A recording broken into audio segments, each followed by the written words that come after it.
Ready? Yes, sir.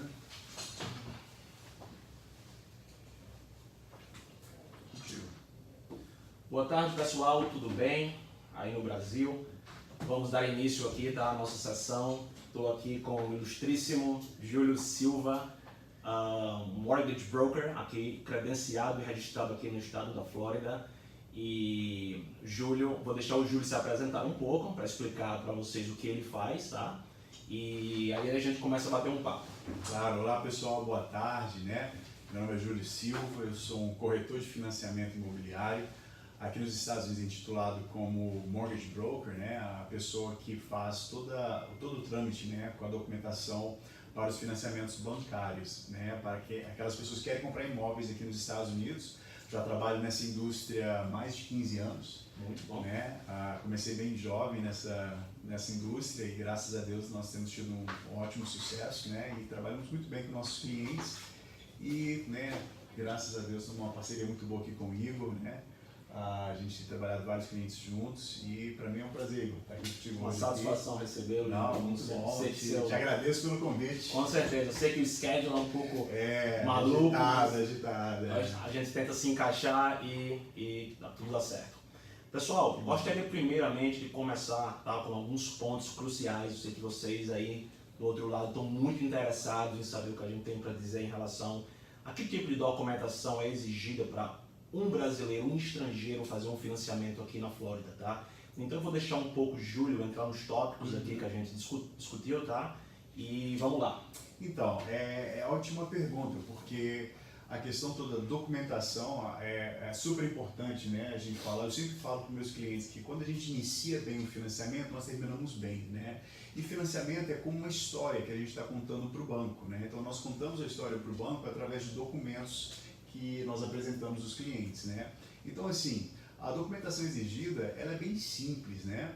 E é importante nós termos a documentação completa, o máximo possível daquilo que é exigido pelo banco, para que a gente, né, venha ter sucesso com o banco na aprovação do cliente, né? Eu falo para todos os meus clientes, olha, é mais fácil eu aprovar meu cliente que é americano, meu cliente que é estrangeiro do que meu vizinho que é americano. Porque a documentação que o banco vai pedir do estrangeiro são algumas declarações, tá? O que nós temos que cobrir num financiamento? Renda, claro, né? Capacidade financeira, ou seja, dinheiro, né? Mostrando dinheiro de entrada, essas coisas assim, e uma credibilidade do cliente, um histórico de crédito do cliente, claro, e o quarto item que é a propriedade. Com certeza. Tá? Então são esses 4 itens que nós tentamos cobrir, né, com essas documentações. Então renda, né, a declaração de renda. Alguns bancos vão pedir para ver seu imposto de renda de 2 anos, né, seu IR brasileiro de 2 anos. Ah, Júlio, eu posso usar meus documentos do Brasil? Sim, é o que nós queremos, somente seus documentos do Brasil. Você que é estrangeiro, né, que é brasileiro, que vive no Brasil e quer investir nos Estados Unidos, quer financiar nos Estados Unidos, você consegue fazer com seus documentos do Brasil. Muitas pessoas não sabem, né, que com seus documentos, seu imposto de renda brasileiro, você pode financiar aqui nos Estados Unidos. E como eu falei, é simples o processo, nós só temos que alinhar os documentos corretos. Então primeiro, comprovação de renda. Alguns bancos vão pedir o imposto de renda, né? Alguns bancos simplesmente uma declaração do seu contador, se você é uma pessoa autônoma, né, empresário, né, ou se você trabalha para alguma empresa, né, seria uma declaração do Departamento de Recursos Humanos, né, da sua empresa, né, uma declaração falando, né, qual foi seu rendimento nos últimos 2 anos e o rendimento atual até a data de hoje, em 2018. Lembrando que essa documentação pode ser enviada em português sem problema.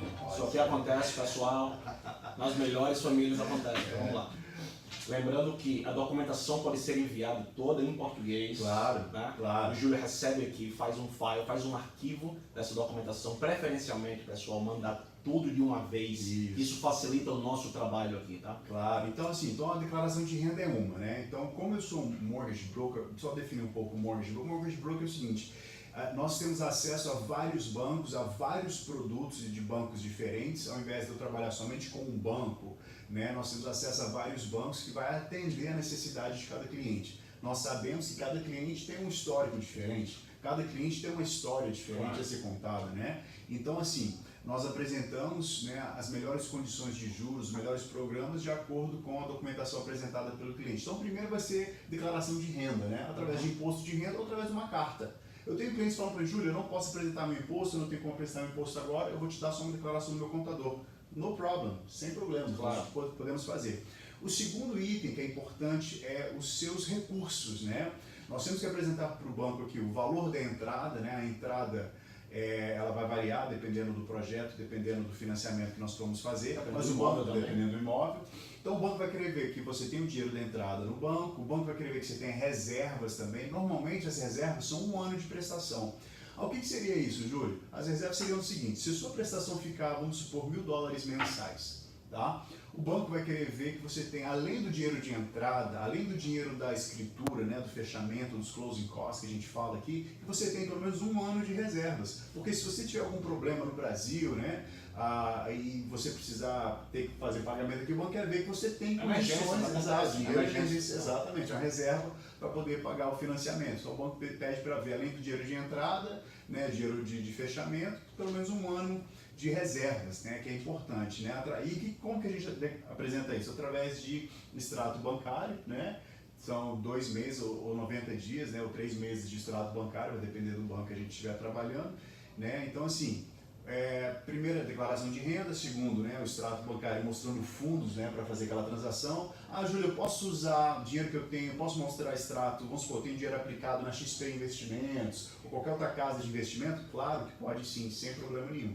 Entendeu? Eu posso usar meu fundo da Previdência Privada para mostrar como reservas? Pode, a gente já fez isso várias vezes para clientes. Então, assim, o que você tiver de patrimônio líquido, né, que você pode... Qual que é a definição que o banco usa aqui? O que é líquido é aquilo que você pode converter em cash, né, em 24 horas. Claro, né? Imóvel, conta, imóvel é patrimônio, porém você não tem como converter em cash, né, em 24 horas, né? Claro. Não é assim. Então, assim, a liquidez, exatamente. Então seria patrimônio líquido, né? O que o cliente tem para apresentar, né, nesse quesito aí. E depois o banco vai pedir algumas declarações que vai mostrar a idoneidade do cliente, né? Através de carta de referência bancária, né? Uma carta do seu gerente, do seu banco, falando que você tem relacionamento com o banco há tanto tempo, você tem conta aberta e tal, e você é uma pessoa idônea, nunca teve problemas com o banco, né? Primeiro, uma carta de referência de banco, né? Carta de referência bancária. Alguns bancos podem pedir referências de crédito, tá? Que seriam isso? Seriam alguma conta, algum cartão de crédito, algum tipo de financiamento, alguma coisa que você paga, né, por um certo tempo. Na maioria dos bancos eles querem ver 2 anos de histórico, né? Que você, eu paguei eu tenho um cartão de crédito para o Santander no Brasil, eu quero uma declaração falando que nos últimos 24 meses eu não tive nenhum atraso nos meus pagamentos. Importante salientar, pessoal, o que o Júlio mencionou aqui. O Júlio não trabalha somente com um banco, tá? O Júlio é um mortgage broker, né? Tem acesso a várias linhas de crédito, a vários bancos, com vários tipos de programa. Então, de acordo com a sua documentação, o Júlio aqui vai encaixar você no melhor programa. Exatamente. De acordo com aquilo. Então, vale, por isso que ele fica falando vários bancos, para vocês entenderem. Ele não representa nem trabalha para um banco específico. Ele tem acesso a vários bancos, a várias linhas de crédito, tá? Exatamente. Não, tranquilo. Então, assim, após essas declarações, né, do banco ou tanto de crédito, né, e o resto vai ser documentos normais, cópia do seu visto, a cópia... Júlio, eu tenho um passaporte italiano, eu tenho um passaporte de outro país que não necessita visto, né? Então, não tem problema, dá a cópia desse passaporte também. Cópia do seu passaporte brasileiro, é super importante. Um comprovante de residência. Então, assim, os outros documentos são bem simples. Então, assim, nós citamos aqui declaração de renda, declaração do banco, cópia de extrato bancário, tudo muito simples. Claro, prova de fundos, que a sua conta, né? Você pega isso da internet mesmo, hoje todo mundo tem acesso a uma conta online.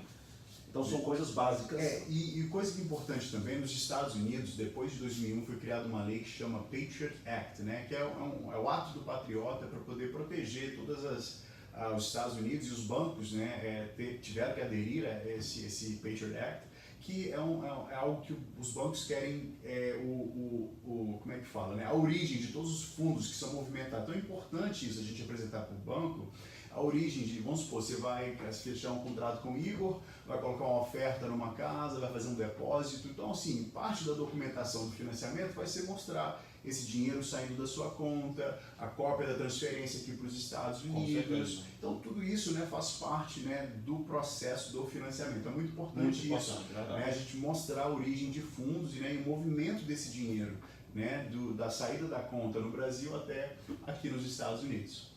Muito bom, Júlio. A gente esclareceu a princípio aí alguns pontos cruciais em relação à documentação exigida. Tipos de visto, Júlio. Eu recebo essa pergunta, cara, muito mesmo. E pessoal, se eu sou estudante, posso financiar imóvel. Estou vindo com visto de estudante do Brasil para os Estados Unidos, eu posso financiar um imóvel. Eu tenho um visto de turista, eu posso financiar um imóvel. Claro, claro, ótima pergunta. Então, assim, na maioria dos financiamentos que nós fazemos hoje para estrangeiro, a maioria das pessoas tem um visto de turista, o B1, B2, né? Então, assim, não tem uma exigência específica que o tipo de visto que você, né, que a pessoa possa apresentar. Eu creio que o B1, B2 é o universal, Com né? certeza. Todos, pelo menos, têm esse antes de ter um estudante, né? Ou de business em si. Mas, então, o visto é bem simples, né? Qualquer visto americano, você consegue financiar com os documentos seu do Brasil. Financiamento, prazo de financiamento, né? Ótimo. O brasileiro tem muitos clientes que fazem, mas 30 anos é muito tempo, 20 anos é muito tempo. Júlio vai falar um pouco sobre isso.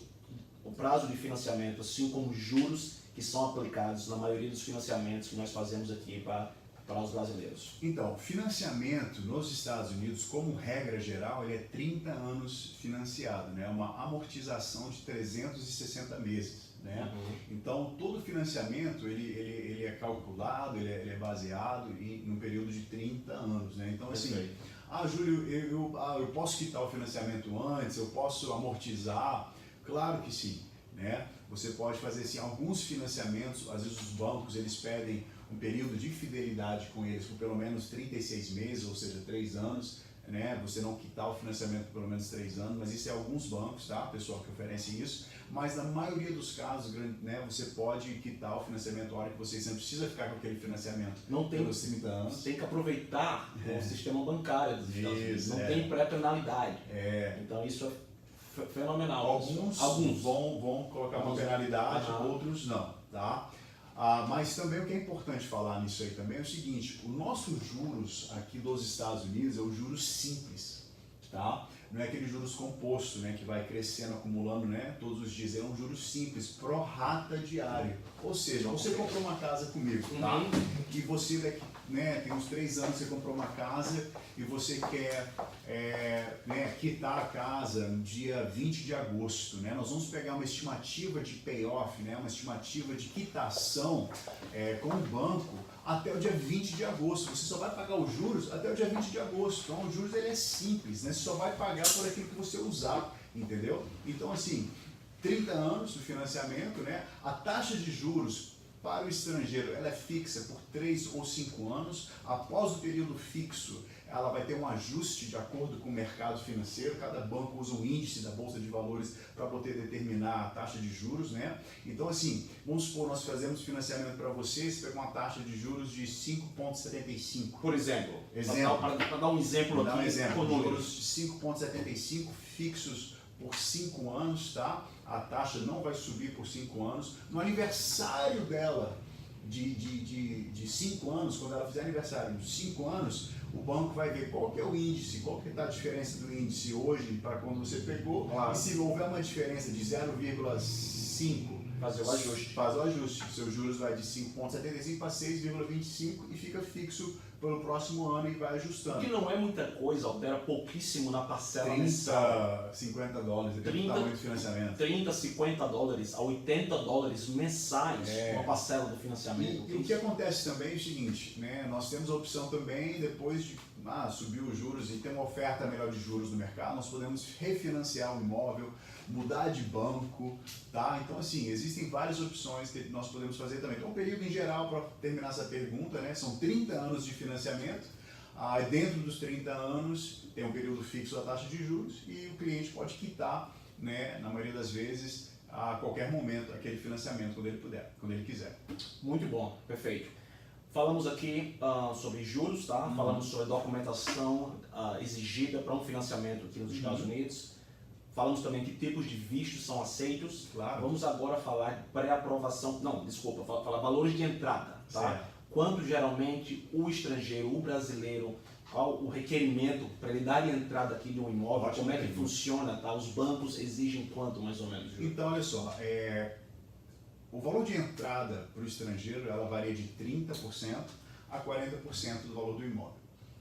Tá? Então, assim, e claro que quanto maior for a sua entrada, melhor vai ser a sua taxa de juros, né? Hoje, vamos dar exemplos reais hoje. Hoje, a taxa de juros para 30%, ela varia de 6,125 a 6,75, né? Vai depender do banco e do programa que nós iremos usar, né? Júlio, o que influencia essa diferença? O tipo de propriedade, o propósito da propriedade, se é uma casa de férias, ou se é uma segunda residência para a família, se é uma casa que eu vou alugar por curta temporada. Então, sim, existem alguns bancos que colocam algumas restrições no tipo de propriedade, né? Mas, porém, nós estamos hoje nessa faixa de 6,125 a 6,75, tá? E com 40% de entrada, a taxa de juros fica em torno de 5,75 a 5,875. A tendência me corrija se eu estiver errado, Júlio, a tendência quanto maior a entrada, menor a taxa de juros. Eu acho que essa relação Correto. se aplica aí. Exatamente, né? Nós temos clientes que querem dar 50% de entrada, né? Com 50% de entrada, a taxa de juros ela cai para 5,5%. Alguns bancos que nós trabalhamos também, às vezes com 50% a gente consegue 5,25%, 5,375%. Então, assim, né, varia muito, né, do programa, do tipo de propriedade, mas para nós termos uma ideia, acima de 40% de entrada nós estamos na casa dos 5%, abaixo de 40% nós estamos na casa dos 6%. Né?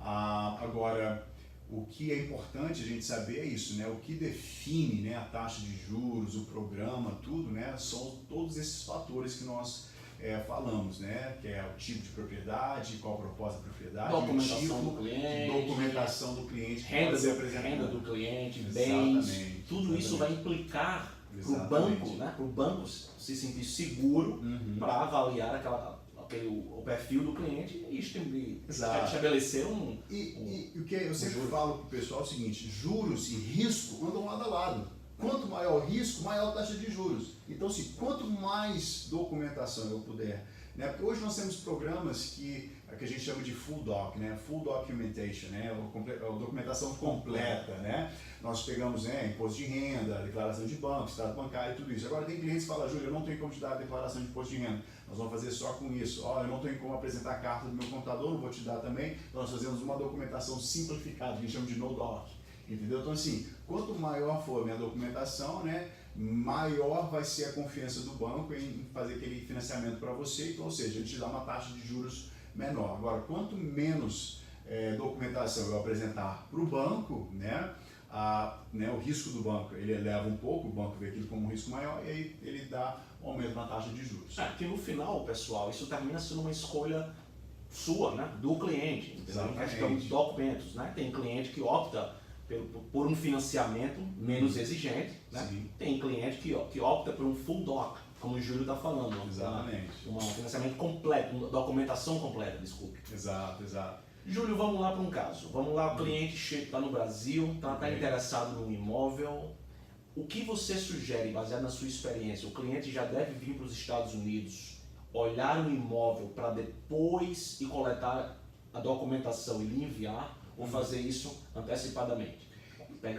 Juntar a documentação no Brasil, já enviar por e-mail, conseguir uma pré-aprovação com você, para daí vir para cá e olhar imóvel. Ótimo, excelente pergunta. Olha só, toda vez que você for gostar de um imóvel, for querer dar uma oferta, ou querer assinar um contrato com o imóvel, a construtora ou o vendedor, a pessoa que está vendendo o imóvel, vai te pedir uma carta de crédito, né, de um broker, de uma pessoa como eu. Então, assim, eu sempre aconselho, né, todo corretor, né, imobiliário, todos os brokers que trabalham comigo, assim, fazer um trabalho com os clientes antes de começar o processo, já pré-qualificar. Entendeu? Porque você já vai sabendo do que você pode comprar, qual o limite do valor, quanto já vai ser sua parcela no financiamento de $400 mil, de $200 mil, $300 mil, entendeu? Então, assim, nós já fazemos esse trabalho de pré-aprovação. Então, quando você for sair para olhar um imóvel, ainda mais que a competição aqui é muito alta. Com certeza. Eu tenho vários clientes que às vezes perdem a oportunidade do imóvel porque demorou muito tempo, não tinha carta de aprovação, veio outra pessoa, colocou a oferta e perdeu. Tá entendendo? O mercado aqui é muito aquecido.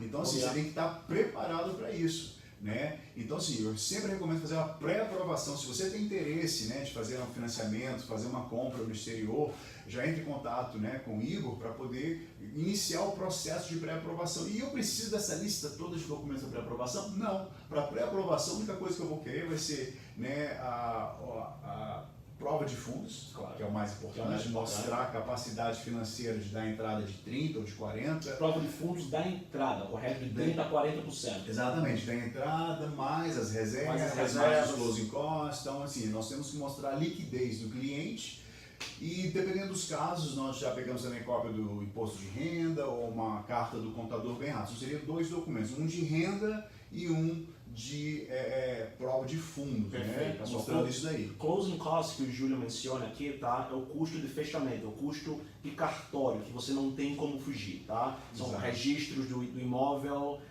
impostos federais, impostos estaduais, né? E taxa de transferência do imóvel. Tudo.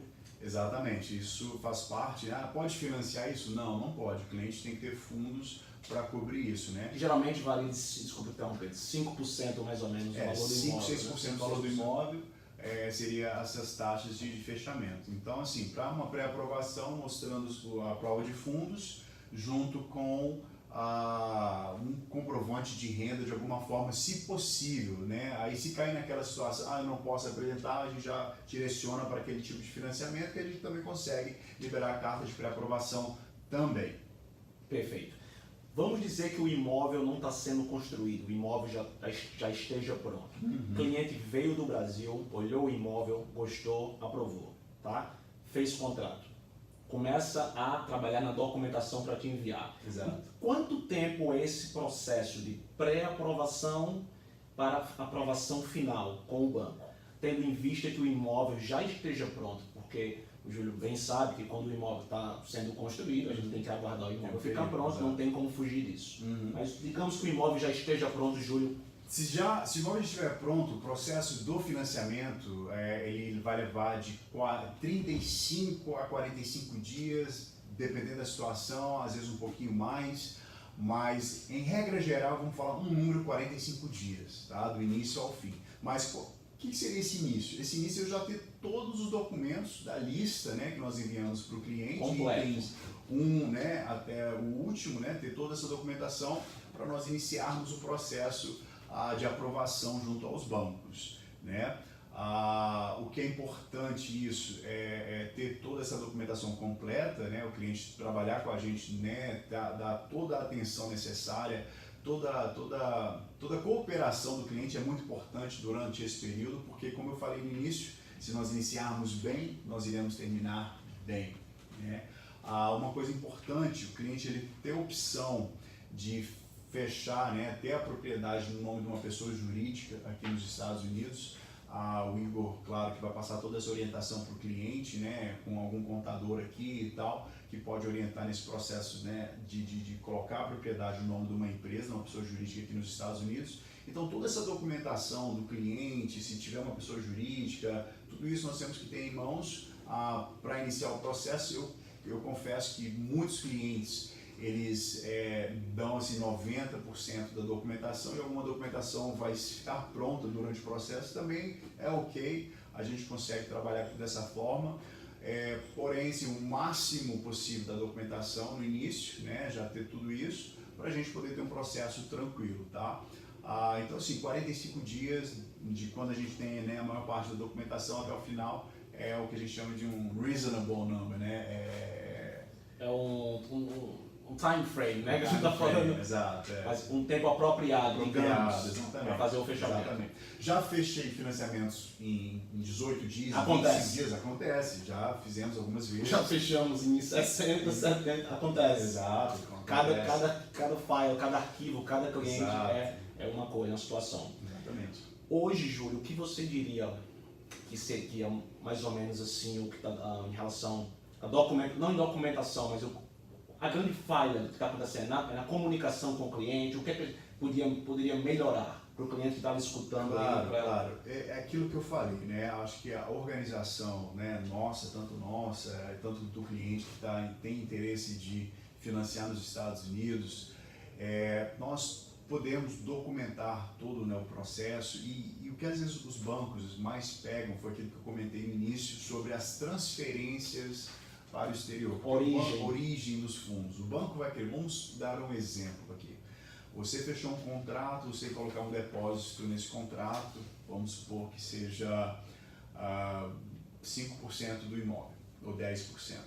Você vai fazer essa transferência da sua conta da pessoa física, tá? Tem que ser da sua conta da pessoa física do Brasil, transferindo para a construtora ou para uma empresa de título, um cartório aqui nos Estados Unidos, né? Vai fazer essa transferência, ou se você tiver conta de banco nos Estados Unidos, você pode transferir para a sua conta de banco nos Estados Unidos e da conta dos Estados Unidos você transfere para as demais partes. Contanto que o seu nome esteja em ambas as contas. Exatamente. Então, assim, o que é importante é nós mostrarmos esse movimento, né? Muitos clientes eles optam por usar uma casa de câmbio ao invés de transferir direto do banco deles no Brasil.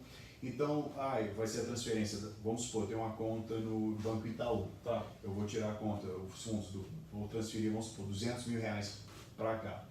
Vai sair R$200 mil da minha conta corrente, vai ser transferido ou direto, né, para alguma dessas partes que vai receber aqui nos Estados Unidos, ou vai para uma casa de câmbio. Casa de câmbio vai te dar um contrato cambial, né, e no contrato vai especificar para onde que esse dinheiro está indo, então vai ser transferido de sua conta ou para uma casa de câmbio e aqui para os Estados Unidos. E para isso nós temos que apresentar um extrato voltando 60 dias do cliente, demonstrando que ele já tem esse recurso pelo menos 2 meses na conta, né? Foi transferido de uma outra conta, não tem problema, a gente consegue mostrar, nós temos que mostrar de onde veio o dinheiro. O dinheiro não pode simplesmente aparecer, tem o cash, né, dinheiro vivo em casa, eu vou depositar. Não pode, né? Nós temos que todos os fundos numa conta de um cliente, ele tem que mostrar, nós temos que mostrar a origem. Eu vendi uma casa, vendi um imóvel, está aqui a fonte desse depósito, desse dinheiro na minha conta, beleza? Vendi um carro, vendi um barco, vendi um bem, né, qualquer. Claro. Entendeu? Eu fiz uma transferência da minha aplicação para conta, pessoa, né, conta corrente.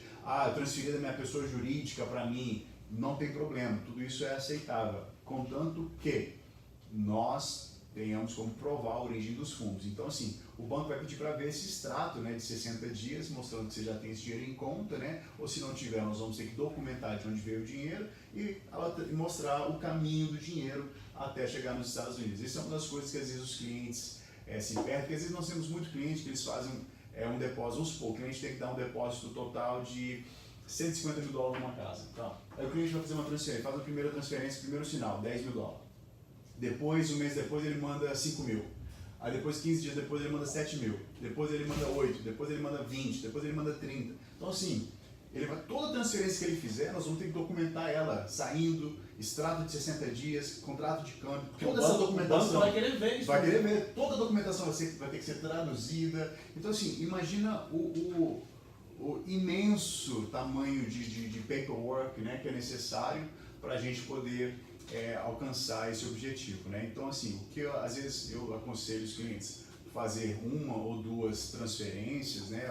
Limitar 3, né? Até 5, acho que a gente consegue gerenciar, trabalhar com isso daí. Mas quanto menor for o movimento de dinheiro, mais fácil vai ser o processo, né? Se nós tivermos que, né, justificar 15 depósitos diferentes, complica mais.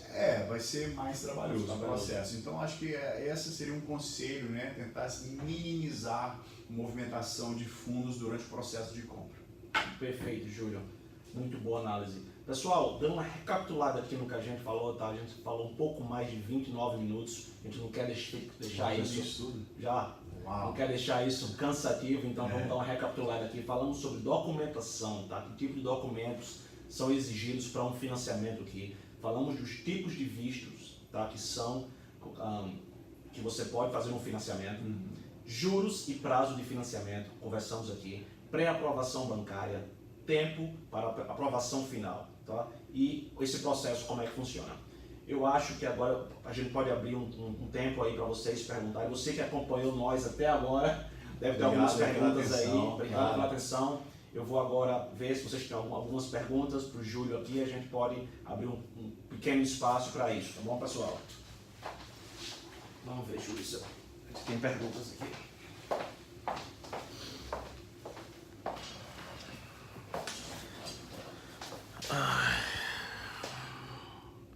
Para compras à vista, Júlio, o processo de transferência seria o mesmo?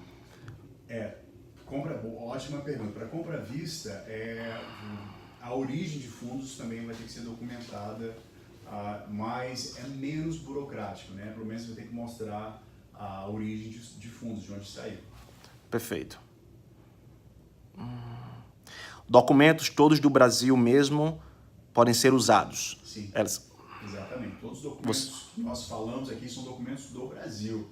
Júlio, eu não tenho crédito nos Estados Unidos, nunca fui nos Estados Unidos. Eu já fechei financiamento para um cliente da China que nem tinha visto americano, nunca veio pôs o pé nos Estados Unidos. Nós fizemos o fechamento dele.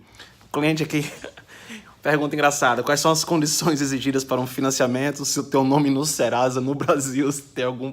Então, boa pergunta. Eu tenho alguns clientes, nós temos alguns bancos que ele faz essa verificação com o Serasa no Brasil e temos alguns bancos que não. Então, nós precisamos entender a situação do cliente para poder escolher o caminho melhor. Você já mencionou isso aqui, mas desculpa te perguntar de novo. Qual é a média da taxa de juros para o financiamento para estrangeiro brasileiro? A média de taxa de juros ela vai variar de acordo com a entrada, né? A entrada de 30% a 40%, né? De 30% nós somos mais ou menos 6,125 a 6,75% e 40% de entrada nós somos na casa dos 5, né? 5,75, 5,875. Perdão, no Brasil é 5,875, 5,75. Júlio, eu sei que isso é uma pergunta bem interessante aqui também. Gostaria de saber qual é a forma mais segura e mais viável de remeter dinheiro do Brasil para os Estados Unidos. Ótima pergunta. Todos os métodos hoje, né, toda transferência para os Estados Unidos são fundos que estão declarados pelo cliente no Banco Central, né, ou no seu imposto de renda. Ou você pode fazer a transferência direto através do seu banco, ou se você tem conta, você é correntista do Itaú, ou do Banco do Brasil, ou da Caixa Econômica, e fazer a transferência direto para cá. Mas muitos clientes eles optam por usar casas de câmbio, né? Nós temos várias casas de câmbio, né, que são legítimas hoje, que trabalham de acordo com o Banco Central brasileiro, com as leis brasileiras, para poder fazer essa transferência. É claro que o Igor vai poder indicar a você, né, a um pessoal que você possa trabalhar nesse sentido aí, mas todos eles são muito seguros. Nenhuma dessas casas de câmbio opera ilegalmente, né, tudo tem que ser declarado, tudo bonitinho, tudo dentro da lei, tá? Super importante isso. Posso usar doleiro? Jamais. Posso viajar, trazer o dinheiro dentro da mala e entrar aqui? Jamais, nunca faça isso. Todo o dinheiro ele tem que ter o trâmite dele, tem que ser tudo que a gente chama de bank to bank, né? Banco a banco, tá bom? Ou através do seu banco direto, ou através de uma corretora de câmbio. Muito bom, Júlio. Boa explicação. Outra pergunta bem interessante de um cliente querido aqui, André Souto. Ele fala, imóveis no Brasil pode servir de garantia para o financiamento nos Estados Unidos? Para nós, não. Tá? O banco, claro, que quer ver a sua lista do seu patrimônio no Brasil, quais imóveis que você tem, te ajuda na sua qualificação, porém, não tem como você usar como permuta ou como garantia imóvel do Brasil aqui para o financiamento. Perfeito, Júlio. Eu acho que, tô dando uma olhada aqui, eu acho que isso encerra as nossas perguntas. Maravilha. Acho que foi muito bom, bem proveitoso, toda informação muito importante. Quem não assistiu no live vai poder play esse vídeo de volta e ver. E, claro, nós estamos aqui para dar toda a assessoria, responder as perguntas. Né, sempre que possível, né, a gente responde via e-mail, via WhatsApp, então nós tentamos estar sempre disponível para os clientes. Perfeito, Júlio. Eu queria agradecer mais uma vez, pessoal, a sua presença aí, a presença do Júlio aqui, que separou um tempo para conversar com a gente, tá? Vou deixar o contato do Júlio quando salvar o vídeo, colocar no IGTV ou colocar no Stories, tá? No Instagram, vai estar o contato dele lá. Qualquer dúvida sobre financiamento, me procura, que eu repasso vocês. Vocês vão estar em boas mãos, tá bom, pessoal? Queria agradecer mais uma vez. Muito obrigado. Obrigado, pessoal. Uma ótima tarde. Foi um prazer, meu amigo. Obrigado, satisfação. Vamos para os próximos financiamentos. Se Deus quiser. Valeu, pessoal.